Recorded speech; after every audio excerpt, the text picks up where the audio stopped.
সকালবেলা ঘুম থেকে উঠেই প্রথমে দেখলাম মা চাল ধুচ্ছে। আসলে ভাত বসাবে, যেহেতু মিস্ত্রিরা কাজে এসছে, তো সেই কারণে আজকে তাড়াতাড়ি ভাত বসিয়ে দিচ্ছিল। আর এদিকে আমি আলু কাটছিলাম, তারপরে কিছু পটলও কাটতে হবে, সামনে রাখা রয়েছে। তো সব কিছু কেটে আজকে আমাদের বাড়িতে ডিমের ঝোল করা হবে। তো মাকে বললাম যে দাও আমি সবজিগুলো কেটে দিই, যেহেতু চাকু রয়েছে এমনি, তারপরে কাটার মানে চোকলা ছোলার যে চাকু সেটাও রয়েছে। তো তারপরে আমি আস্তে আস্তে সব কিছু কাটছিলাম। এরপর পটলগুলো কাটছিলাম। আসলে এইভাবে কাটতে না সত্যি খুব ভালো লাগে।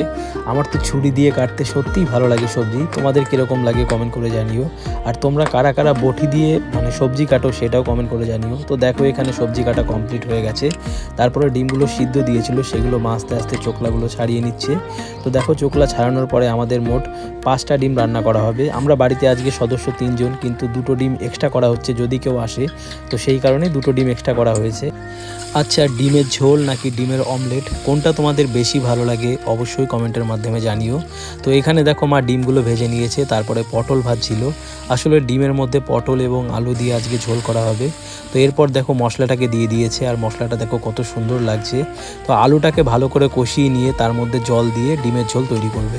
তো ছোট ভিডিও ছিল, তোমাদের সাথে শেয়ার করলাম। ভিডিওটা যদি ভালো লাগে তাহলে একটা লাইক করো। দেখা হচ্ছে পরের ভিডিও।